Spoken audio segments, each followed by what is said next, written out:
Yan, hello guys, good morning. Ngayon po ay kagigising ko daang, ako po ay naghilamos daang. At pupunta po ako dun sa fish pan. At nahuhuli po si mahal ng tilapia na gagawin po naming daing.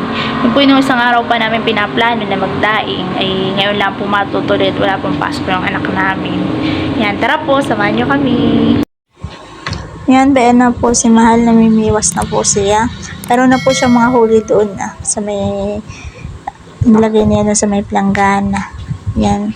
Yan po yung mga isda namin nandito yan. Ayan po yung mga tira na laang po.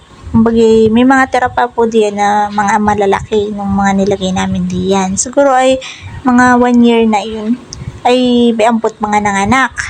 Ay nagsisilaki na po yung mga anak ay tamang-tama pong pangdaing, kaya kami magtatry magdaing. Kami pinakapanood ng pagdadaing ay napaibig kami ng daing, kaya susubukan po namin. Pero po yung mga isda nangingitim na sa dami, sobrang dami po niyan, mga similya. Yun po yung mga anak nila ay nagsisilabas sila pagka umagang ganyan. Ayun. Ayan po, akalabsawan. Dami.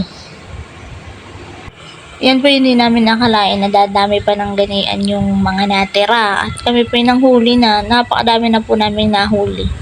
Ay may natira pa pala. Kayo, nanganak po. Nanganak. Ang pinapakain lang po namin ngayon diyan ay darak. Saka yung mga kanin-kanin na mga natitira namin, isinasaboy lang po namin diyan na may darak. Minsan po ay pag nakakaluwag-luwag kami, bumibili kami ng feeds. Sinasama pa rin po namin sa darak at kanin. Ayan, lumalaki naman din po sila. Pero nakahuli po siya. Yung ganun lang po yung tamang laki niya ng mga similya. Ganun lang po sa huli niya ngayon.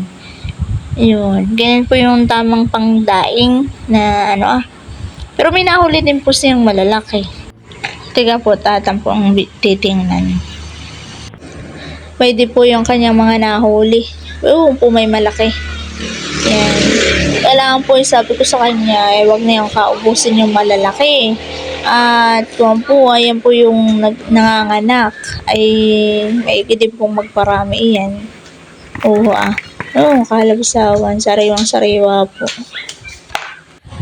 Bayan po, nang huhuli pa po siya.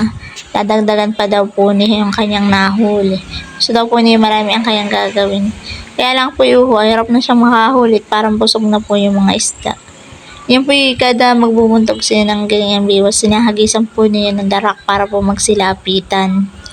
Doon po yung kanyang panghagis na darak.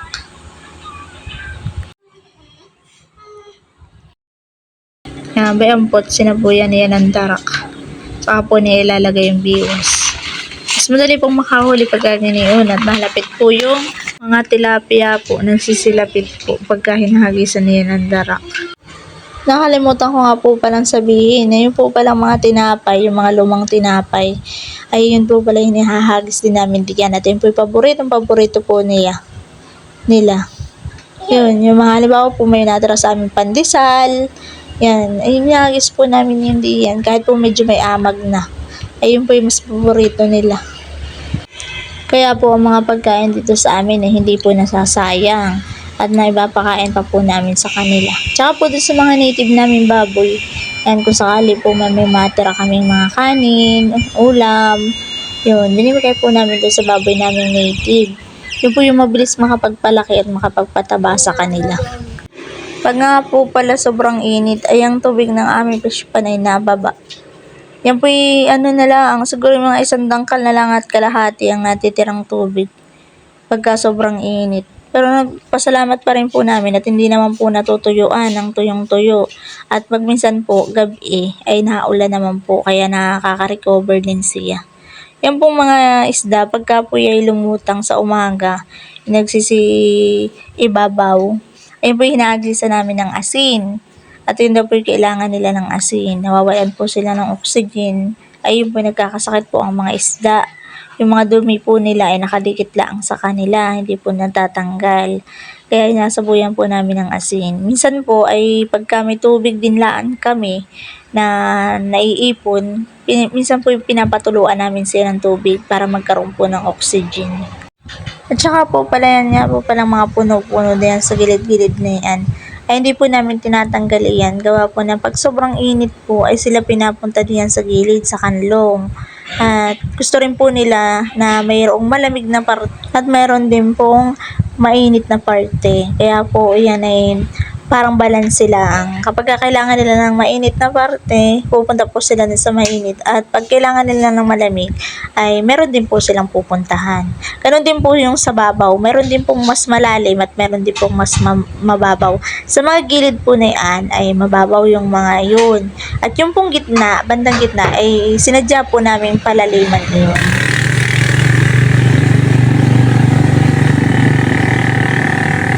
Kulay orange!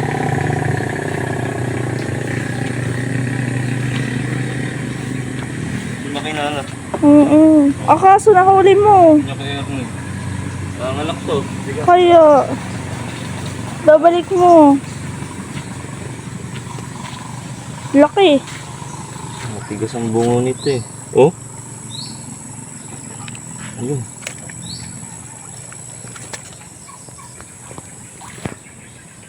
Ano ito? Kawawa, nahuli. Ito po, isasama ko na po ito. May nahuli pa po siya. Kasama ko na po dito. Yung nahuli po niya kanina, nilagyan ko po ng tubig para manatili po silang buhay. Kaso ay naglabo po yung tubig. Gawa ng darak. Yung pong pinaglagyan niya ng isda ay meron palang mga darak.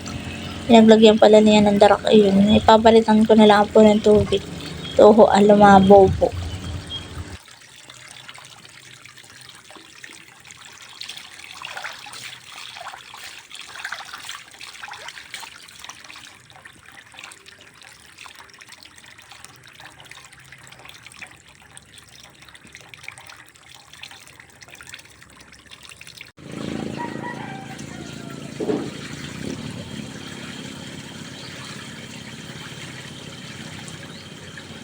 Lalaki yan, tatalabsit yan. Sabi ko. Taking off. Tanda na yung dalawa. Kapal no? Ano yung Kapal eh, pag ganyanin natin katanda eh.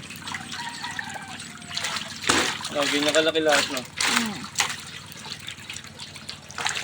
3 piraso, 1 kilo. Ito yun.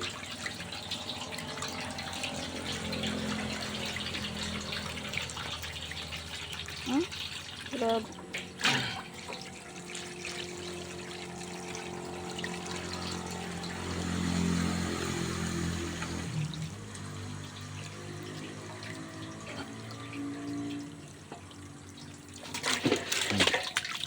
Laki yun.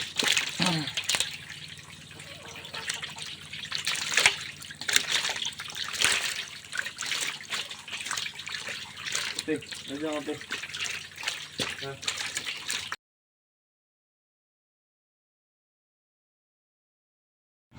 Bayang pot, kanya na pong nililinis. Yan po kanyang lalapadin. Yan. Ganyan po lalapadin po niya ng ganyan. Babakan po niya yan. Mula likod po. Sa likod po niya sisimulan. Yan, ganyan po Tapos saka po niya huhugasan ng mabuti at lalagyan ng asin. Saka po namin bibilan. Lahat po iba kanyang babakan ng ganyan.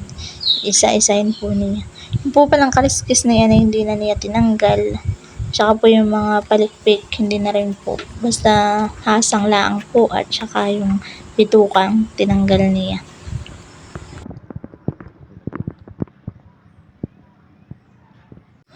Bayon nga po pala yung manok na naputulan ng paa. Yan po tinalian nila. Hindi po namin alam kung sino nagtali na yan.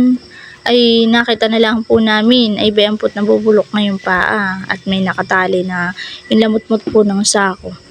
Ay yun naman po pala ay masyado nang naligting. Awan po kung sinong gumawa na yun. Gusto po sigurong kunin ay kaso lang po ay napilayan kaya po pinakawalaan. Ay bayampot nakakaawa naman. Pwede na po kanya pong ilalagay na sa biladan.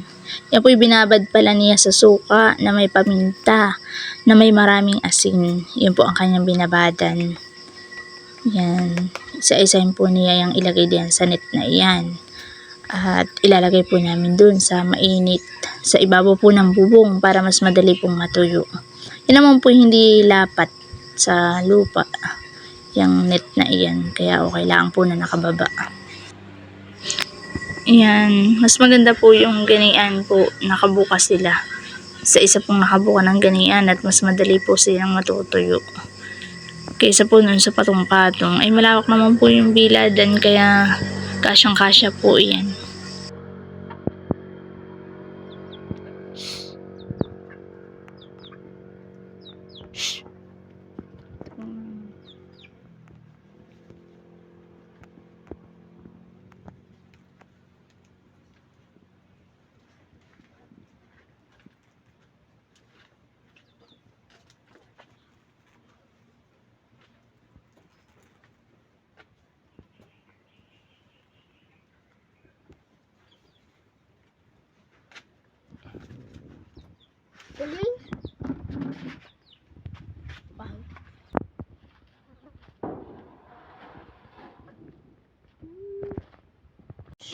At iyan na po yung kinahaponan. Kukunin na po namin.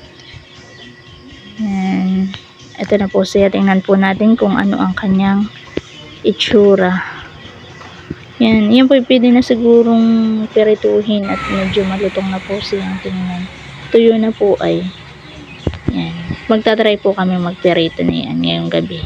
Sa amin pong hapunan, yan pong aming ulam. Ayan. Ito na po. Tingnan po natin. Yan po ang kanyang tsura. Daing na po siya. Matitingnan, malalasahan po natin yan mamaya kapag po tayo nakapagperito. Yung pong maliliit ay sobrang natuyo na siya. Mas madali pong natuyo yung maliliit at maninipis lang po yun eh. Yung malalaki ay medyo hindi pa po masyadong natuyo. Yan, baka po ibilad pa namin bukas ulit itong malalaki. Unahin po namin pirituhin itong maliliit mamaya. Oha po. Tuyong-tuyo na po. Pwede na po yan. Yan. Yan po ang aming pipirituhin mamaya. Yan, pwede na po at amin na po ang ilalagay sa isang lagayan. Yan, mga tuyo na po talaga siya to. Mga nag-iktada na. Ito po ang itsura niya. Para pong kagaya na din nung malapit na po sa itsura nung nabibili natin sa palengke. Yan. Siguro po isa pang bilad at talagang mas maganda pa. Pero yung maliliit po ano na, okay na. By default ka po yung magtitesting na. Inuna po namin yung maliliit at yun po ang tuyong-tuyo na. Try po natin kung okay na siya. Yan.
Ayan, tingnan mo po kung gaano kalutong.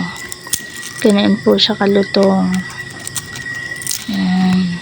Sobrang lutong po niya. At saka po yung alat po niya ay sakto lang po. Hindi po siya kaalatan. Kaya okay po sa panlasa natin. Yun po kasi yung mga nabibili natin sa palengke ay minsan po ay sobrang alat. Kaya mas maganda rin po yung gagawa pala tayo ng sarili natin para masusunod yung ating panlasa. Ayan, ito na po at atin na pong titikman.